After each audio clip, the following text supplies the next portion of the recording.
एक Lions club में 70% सदस्य युवा हैं और 30% सदस्य वृद्ध हैं।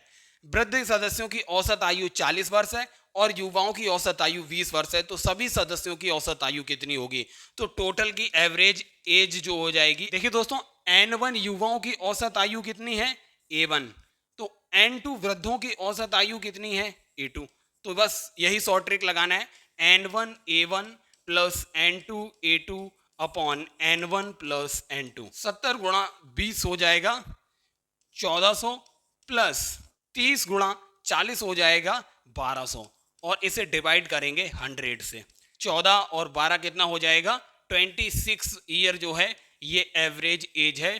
दोस्तों आरआरबी ग्रुप डी में ये क्वेश्चन पूछा गया, एक त्रिभुज की एक भुजा सबसे छोटी भुजा से दोगुनी से 7 मीटर अधिक है। हमने मान लिया सबसे छोटी भुजा है x मीटर, तो ये भुजा कितनी होगी? दोगुनी से 7 मीटर अधिक।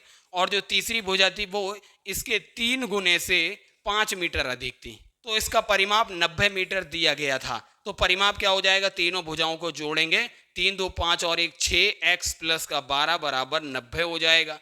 तो 6x बराबर 78 हो जाएगा। तो x बराबर हो जाएगा 13 मीटर। यही सबसे छोटी भुजा थी, 13 मीटर।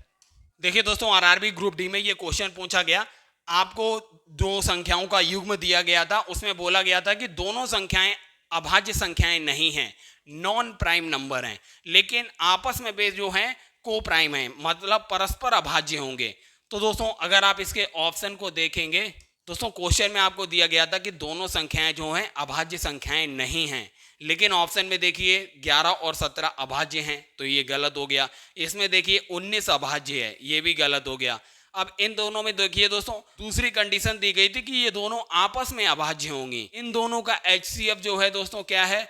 HCF 7 आ रहा है, मतलब ये परस्पर अभाज्य नहीं है। लेकिन इन दोनों का HCF देखिए दोस्तों 1 है, इसका मतलब ये परस्पर भी अभाज्य हैं। दोस्तों आरआरबी ग्रुप डी में त्रिकोणमिति से एक ना एक क्वेश्चन आपका रहता है, sine 30 minus cos 60 plus ten 45 plus ये कॉसिक 60 है। अगर आप त्रिकोणमिति पढ़े होंगे तो आपको साइन 30 और कॉस 60 की वैल्यू आपस में एक दूसरे के बराबर होती है, 1/2 माइनस 1/2, ये कैंसिल आउट हो जाएंगे। टेन 45 की वैल्यू 1 होती है और कॉसिक 60 की वैल्यू होती है 2/√3। तो इसे हल करेंगे, क्या आएगा? √3 प्लस 2/√3। लेकिन ऑप्शन में देखिए इस तरीके से नहीं दिया गया है, तो आप √3 से ऊपर गुणा कीजिए, √3 से नीचे करिए, नीचे हो जाएगा 3, ऊपर हो जाएगा √3 गुणा √3, 3 प्लस 2√3 हो जाएगा। दूसरा ऑप्शन आपका बिल्कुल करेक्ट हो जाएगा। दोस्तों आरआरबी ग्रुप डी में आपसे ये क्वेश्चन पूछा गया था, आपको इसकी वैल्यू निकालनी थी। ऊपर जो वैल्यू दी हुई है 0.05, इसको हम ऐसे भी लिख सकते हैं 10 इंटू 0.005। अगर दोस्तों ऊपर वाली संख्या को नीचे वाली संख्या की फॉर्म में लिखना है तो ऊपर वाली संख्या को 10 से गुणा करके लिख सकते हैं। अगर ये x1 है, ये x2 है, ये x3 है, तो ये क्या हो जाएगा? अंडर रूट के अंदर 10x1 का square, x1 square plus x2 square plus x3 square. ऊपर से 10 का स्क्वायर कॉमन लेंगे और अंडर रूट से बाहर आएगा तो वो 10 हो जाएगा। ऊपर क्या बचेगा? x1 स्क्वायर कैंसिल आउट हो गया, आपका 10 आंसर आ जाएगा। आपको एक समांतर चतुर्भुज ABCD दिया गया था, उसमें आपको कोण B की वैल्यू 2x प्लस 24 और कोण A की वैल्यू 3x प्लस 16 दी थी और इस C की वैल्यू पूछी गई थी। दोस्तों आपको पता है समांतर चतुर्भुज में जो आसन्न कोण होते हैं, मतलब एक ही भुजा पर स्थित कोण होते हैं, उनका योगफल क्या होता है? 180 डिग्री होता है। तो 2x plus 24 plus 3x plus 16, इनका योग 180 डिग्री हो जाएगा। तो 3 2 5x बराबर हो जाएगा 24 प्लस 16 40 हो जाएगा। 180 में से 40 माइनस होगा तो 140 बचेगा। तो x की वैल्यू यहां से हो जाएगी 5 दूनी 10, 5 8 40। x की वैल्यू दोस्तों अगर यहां पर रखेंगे तो 28 गुणा 3 प्लस 16, ये कितना आएगा? 100 डिग्री। अगर दोस्तों ये 100 डिग्री आया हुआ है, समांतर चतुर्भुज के जो सम्मुख कोण होते हैं वो एक दूसरे के बराबर होते हैं, अगर ये 100 डिग्री पर आया है तो ये भी 100 डिग्री हो जाएगा। दोस्तों आरआरबी ग्रुप डी में ये क्वेश्चन पूछा गया कि एक कुएं को 50 फीट गहरे तक 10 आदमी 8 दिन में खोद देते हैं।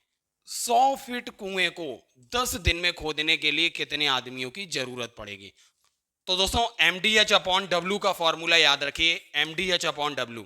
मैन देखिए 10 है, डी कितने लग रहे हैं? 8, और वर्ग कितना हो रहा है? 50 फीट गहरा गड्ढा खुद रहा है, बराबर किसके होगा?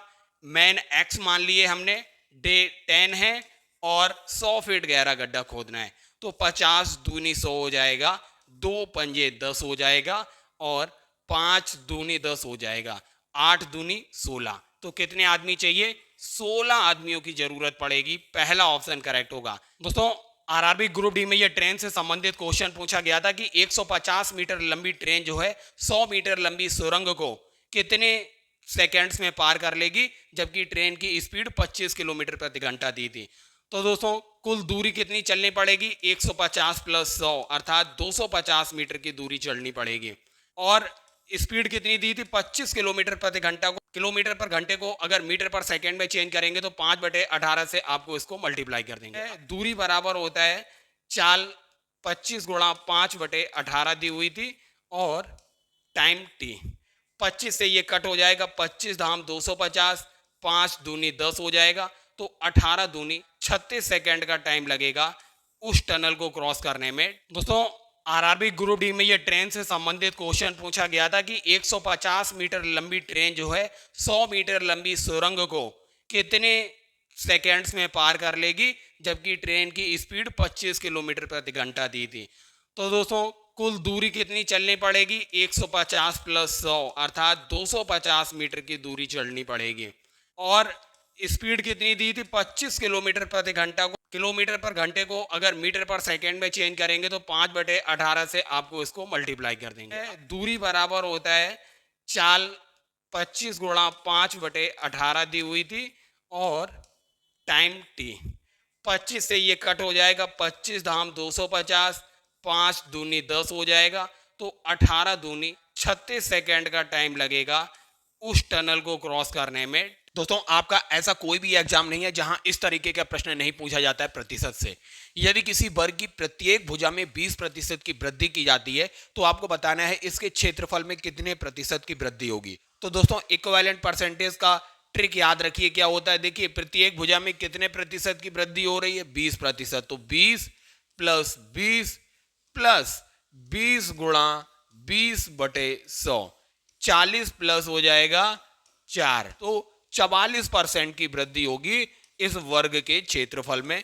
आपको इसे इवेल्युएट करना था। अगर आप देखेंगे ये चीज क्या है? a प्लस बी का whole square plus a minus B का whole square upon A square plus B square, ये चीज है। आप इन स्क्वायर्स को ओपन करेंगे तो यहाँ प्लस का 2ab आएगा, यहाँ माइनस का 2ab आएगा, कट जाएगा, क्या बचेगा? 2a square plus 2b square बटे A square plus B square. ऊपर से 2 कॉमन आएगा तो A square plus B square से A square plus B square cancel out होगा, आंसर आपको 2 मिलेगा। तीसरा ऑप्शन करेक्ट हो जाएगा। एक राशि साधारण ब्याज पर 4 वर्षों में दोगुनी हो जाती है तो वार्षिक ब्याज दर बतानी थी। तो वार्षिक ब्याज दर की ट्रिक याद रखिए क्या होता है। वह राशि जितने गुनी हो जा रही है उसमें एक माइनस करिए और इसको 100 से मल्टीप्लाई करिए और डिवाइड करिए टाइम से। अब वैल्यू रखिए, देखिए कितने गुनी हो रही है? 2 गुनी हो रही है, तो 2 माइनस 1 हो जाएगा, 1 गुणा 100/4। इसे कट करेंगे तो 25% आपका करेक्ट रेट ऑफ इंटरेस्ट होगा। दोस्तों ये देखिए सर्कल से क्वेश्चन पूछा गया था, आपको एरिया निकालना था ए बी और सी का। अगर दोस्तों आप देख रहे होंगे ये बी सी जो है इस वृत्त का व्यास है, इसका मतलब ए बी सी जो त्रिभुज है ये अर्धवृत्त में बना है और अर्धवृत्त में बना हुआ कोण जो होता है वो समकोण होता है। तो याद रखिए ये 90 डिग्री है। अब ये त्रिभुज ए बी सी क्या हो गया? समकोण त्रिभुज हो गया। समकोण त्रिभुज का क्षेत्रफल 1/2, आधार 20 हो गया, ऊंचाई 16 हो गई। इसे इजीली कर लेंगे तो 160 सेंटीमीटर स्क्वायर जो होगा इस त्रिभुज का क्षेत्रफल हो जाएगा। सिंप्लीफिकेशन से हर एग्जाम में ये क्वेश्चंस आपके पूछा जाता है। अब देखिए ऊपर हो गया दोस्तों ए क्यू माइनस का बी क्यू, नीचे क्या हो गया? A square plus A B plus का बी स्क्वायर। अब A cube minus B cube का फॉर्मूला ओपन करेंगे तो ए माइनस बी ब्रैकेट में A square plus A B plus का बी स्क्वायर हो जाएगा। और नीचे भी देखिए A square plus A B plus B square दिया हुआ था, इससे ये कैंसिल आउट होगा, ए माइनस बी इसका आंसर हो जाएगा। मतलब 0.96 में से 0.01 माइनस करेंगे तो 0.95 करेक्ट हो जाएगा। पहला ही ऑप्शन करेक्ट होगा। दोस्तों ये एवरेज से क्वेश्चन आपसे लगभग हर एग्जाम में पूछा जाता है। एक व्यक्ति किसी स्थान ए से बी तक 25 किलोमीटर प्रति घंटा की गति से जाता है और बी से ए पर वापस 40 किलोमीटर प्रति घंटा की गति से आता है, तो पूरी यात्रा की औसत गति क्या होगी? तो दोस्तों एवरेज स्पीड याद रखिए हमेशा कितनी होती है, जब जाने की और वापस आने की दूरी समान होती है। इस केस में 2 गुना जाने की गति गुणा आने की गति बटे जाने की गति प्लस आने की गति। इसको हल करेंगे तो आपको एवरेज स्पीड मिल जाएगी। दोस्तों एचसीएफ और एलसीएम से ये प्रश्न आपसे पूछा जाता है, the ratio of two numbers 7:5 दिया था और उनका एचसीएफ 3 दिया हुआ था, एलसीएम आपको निकालना था। दो नंबर का जो रेशियो दिया हुआ है आप उसका मल्टीप्लाई कीजिए और साथ ही मल्टीप्लाई कर दीजिए एचसीएफ से, तो ये क्या होता है, उस नंबर्स के एलसीएम के बराबर होता है एलसीएम। तो क्या हो जाएगा, 5 3 15 7 105 जो था उस नंबर का एलसीएम हो जाएगा। दोस्तों ये आरआरबी ग्रुप डी में क्वेश्चन पूछा गया और हूबहू यही ऑप्शंस दिए हुए थे। 7 का वह न्यूनतम गुणज ज्ञात करना है जिसे 6, 8 और 12 से भाग देने पर शेषफल 1 आए। तो दोस्तों देखिए पहली बात तो 25 7 का गुणज है ही नहीं, गलत हो गया। 73 7 का गुणज है नहीं और 169 जो है ये भी 7 का गुणज नहीं है। इसका मतलब दोस्तों आपको डायरेक्टली आंसर 2 टिक करना था, 49। दोस्तों ये प्रश्न देखिए आपसे हर एग्जाम में पूछा जाता है। एक परीक्षा में पासिंग मार्क्स कुल अंकों का 30% है। छात्र ने 30 अंक मिले और 30 अंकों से फेल हो गया, तो उस परीक्षा के मैक्सिमम मार्क्स कितने थे? तो दोस्तों मैक्सिमम मार्क्स हमने मान लिया x थे, तो मैक्सिमम मार्क्स का 30% उसके पासिंग मार्क्स थे, तो 30/100 हो गया। अब देखिए उसे मिले कितने, 30 अंक मिले और वो 30 अंकों से फेल हो गया। मतलब ये क्या हो गया, 30 अंक मिले 30 से फेल हो गया, यही तो पासिंग मार्क्स हो गए। तो मतलब x का 30% बराबर 30 + 30, तो ये x बराबर हो जाएगा 60/30 गुणा 100। दोस्तों ऐसा कोई एग्जाम नहीं है जहां पर इस टाइप का प्रश्न ना पूछा जाता हो। निम्न में से कौन सी संख्या 41 की पावर 43 प्लस 43 की पावर 43 और 41 की पावर 41 और 43 की पावर 41 का समान भाजक है? जब भी a की पावर n प्लस b की पावर n में n की वैल्यू ऑड होती है, मतलब विषम होती है, तो हमेशा a प्लस b जो होता है वो दोनों में कॉमन होता है। जैसे देखिए a³ प्लस b³ का फॉर्मूला आपको पता होगा, a प्लस बी ब्रैकेट में a² minus ab plus b² होता है, मतलब a प्लस b हमेशा कॉमन होता है। यहाँ देखिए दोस्तों इस n की वैल्यू ऑड है 43, यहाँ भी देखिए n की वैल्यू ऑड है, तो ऑड होने का मतलब इसमें a प्लस b दोनों में कॉमन होगा। a है 41, b है 43, 41 + 43 हो जाएगा 84। दोस्तों ट्रिग्नोमेट्री से चाहे एनटीपीसी हो या ग्रुप डी हो, हर जगह क्वेश्चन पूछा जा रहा है। आप दोस्तों अगर देखेंगे ये cos square 22 plus cos square 68, cos square 68 की जगह sin स्क्वायर 22 भी लिखा जा सकता है। ऐसे ही दोस्तों यहाँ देखिए तो sin स्क्वायर 68 को cos स्क्वायर 22 भी लिखा जाएगा। ऐसे ही दोस्तों यहाँ आप देखिए माइनस अगर कॉमन ले लेंगे तो यहाँ प्लस हो जाएगा। sin 74 को cos 16 भी लिख सकते हैं, तो ये क्या हो जाएगा, cos स्क्वायर 16 हो जाएगा। sin square 16 plus cos square 16 क्या हो जाएगा, 1 हो जाएगा। ऐसे ही cos square 22 plus sin square 22 1 हो जाएगा। sin square 22 plus cos square 22 1 हो जाएगा। ये क्या हो गया, 1/2 माइनस 1, तो क्या आएगा, माइनस का 1/2 इसका करेक्ट ऑप्शन होगा। ए ने बी को एक वस्तु 20% लाभ पे बेची और बी ने उसी वस्तु को 20% लाभ पर सी को बेचा और सी ने उसके लिए 360 रुपए चुकाए, तो ए के लिए लागत मूल्य क्या था? तो दोस्तों हमने मान लिया ए का लागत मूल्य ए था। ए ने बी को 20% लाभ पे बेचने का मतलब 120/100 पर बेच दी और बी ने सी को 20% लाभ का मतलब हो गया 120/100। सी ने जो दिया वो मूल्य था 360 रुपए।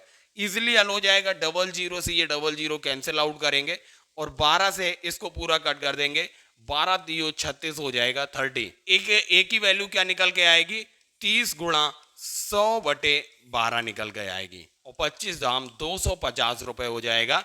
ए का लागत मूल्य जो था वह 250 रुपए। ऐसा कोई भी नंबर जिसके पीछे 5 हो, चाहे वह 125 हो, 115 हो, 135 हो, तो इसको सॉल्व करने के लिए आप क्या करेंगे, ये पहले 2 डिजिट उठाएंगे 13 के बाद आता है 14, इनको मल्टीप्लाई करेंगे। अब आपको क्या करना है, लास्ट में ये जो 5 है इसका स्क्वायर पीछे ऐड करना है 25, तो 18,225 इसका करेक्ट ऑप्शन हो जाएगा, पहला ही ऑप्शन करेक्ट होगा।